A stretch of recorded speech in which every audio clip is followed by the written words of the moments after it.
The 1964 Motor Trend 500 at Riverside, 185 laps on a 2.7-mile road course in the California desert. It's going to be a grueling test for every driver in the field, but reading the entry list, it reads as a who's who of American racing legends. California's own hero Dan Gurney, Fireball Roberts, Ned Jarrett, David Pearson, Fred Lorenz, and Richard Petty, and if that wasn't enough, multiple Indy 500 winners are also entered in the event, including AJ Foyt, Troy Ruttman, Parnelli Jones, and Roger Ward. This should be a celebration, the burgeoning sport of stock car racing at one of America's greatest road courses.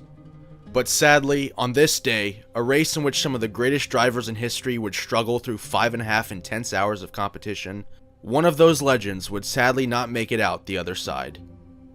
This is the story of one Joe Weatherly, and why he is ultimately one of NASCAR's forgotten heroes. A man who accomplished so much, but as he lived in the days before widespread media coverage and the advent of the internet, his accomplishments have been lost to time.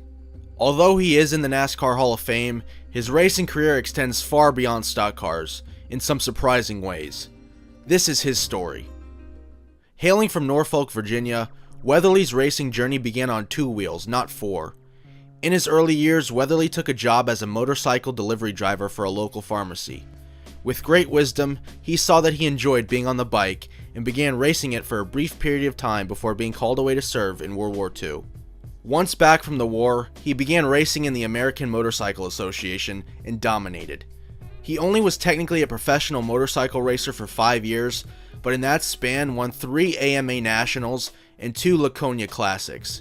He also proved to be very proficient on dirt short tracks on the bike, which would come in handy come 1951. That was the year that he decided to switch to stock car racing. The post-war period had seen a big improvement in stock car racing as a viable business, with the formation of NASCAR putting other promotions out of business. His initial foray into NASCAR didn't start out immediately in the Grand National Series, what is now known as the Cup Series. Instead, Weatherly took to the Modified Series and dominated. Between Modifieds and winding down his motorcycle career, he made limited starts in the Cup Series in the 1950s, but he raced for the likes of Holman Moody, Petty Enterprises, and the Wood Brothers. It wasn't until 1960, though, that he appeared in over half of the Cup races in a given season. He won 3 times, most notably in the Spring Darlington race, but he also dealt with a lot of mechanical failures. 1961, however, would be the start of Weatherly's all-too-brief peak. Teaming up with Bud Moore, he finished 4th in points despite only starting 25 of the 52 races. He won 9 out of the 25 he entered, showing that he was capable of dominating. But 1961 also showed him that in order to win the Grand National title come season's end, he'd have to find a way to show up to every race. Well, he and Bud Moore figured out a way to do that, showing up to every race in his number 8 Pontiac, with the exception of one lone race at Southside Speedway in Virginia, in which Weatherly drove her forward for someone else. It worked, and Weatherly claimed the Grand National title come season's end, despite having the same amount of wins as 1961, in double the races. It wasn't as dominant, but it was consistent, which even in the days before the Latford point system was important. Despite winning the championship in 1962, Bud Moore did not have enough funding for 1963.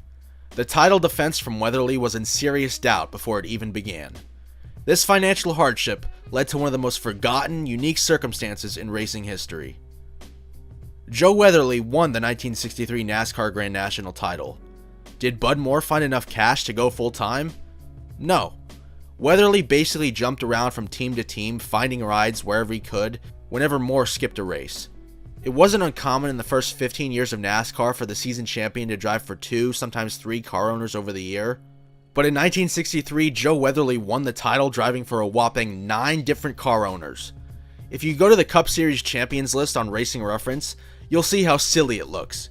It may have been a little funny, but it was a hell of an accomplishment. Weatherly didn't really have a factory deal, so he hopped between manufacturers. This hurt him compared to, say, the Pettys, who had factory support, but it also allowed him the freedom to run the full 1963 season. That year, he only won while driving for Bud Moore, but he turned in enough top 5s in the lesser equipment to earn the title. This pattern continued into 1964 too. Including the fateful Riverside race, which was the 5th race of the season, Weatherly had started 5 races for 4 different teams. And both times he ran for Bud Moore, one was in a Pontiac, and he started the Riverside race in a Mercury. Looking back at his career, Weatherly's results page is an endless stream of randomness. It seemed like he took whatever rides were available to him and never stayed with the team too long, with the exception of Bud Moore's squad. Regardless, he had the talent to make it work. Trying to go for his third straight Cup championship, Weatherly met a tragic end that day in Riverside. Like many drivers of the day, he was rather lax on the safety equipment because he feared being trapped in a fire before all else. He wore his seatbelt a little too loose, didn't use a shoulder harness, and most importantly, didn't use a window net. This mix of factors came to a head on the 86th lap, when Weatherly entered turn 6, a right-hander, and immediately slid off course in what looked like a brake failure. Unfortunately for him, there was no runoff, but rather a concrete wall. As you might have predicted, this driver's side impact happened at the worst possible angle, with Weatherly's head getting moved outside of the car and impacting the wall directly. He died instantly. Weatherly and Bud Moore had such a great friendship that Moore contemplated quitting racing entirely. Moore was a man who had landed at Normandy on D-Day, became entrenched in the Battle of the Bulge, and earned 5 Purple Hearts for his troubles. God only knows what he had seen and dealt with in Europe, and yet it was his friend's passing that was nearly the straw that broke the camel's back. That's the sort of person Joe Weatherly was. He was immensely popular, winning Most Popular Driver in 1961. He was a jokester, which led to the nickname the Clown Prince of Racing. He was also very aggressive on track, while being a nice guy off of it. In those days, the drivers were the selling point a lot of the time. Yeah, the cars were actually stock back then, unlike now, but drivers' personality still mattered, and Weatherly had personality in spades. You had to be good back then too, as most of the money made was prize money. No sponsorship or endorsements until several years after his death. So driving ticket sales was critical, and Weatherly and his old sparring partner Curtis Turner were experts at that, with their fun personality and hard-charging driving style winning over fans.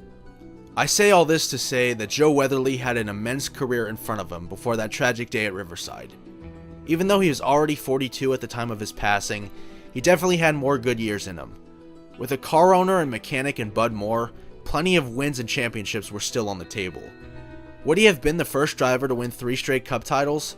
We'll never know, but his death altered the course of NASCAR history, opening up the door to the likes of Richard Petty, David Pearson, Cale Yarborough, Bobby Allison, and others who had come to define NASCAR as it turned into its modern era. It's a shame that he never got a chance to see what NASCAR turned into in the modern era, but Joe Weatherly played an enormous part in winning over legions of fans that made NASCAR's rise possible. And for that, he should always be remembered as the legend he is. Thank you, and I'll see you in the next video.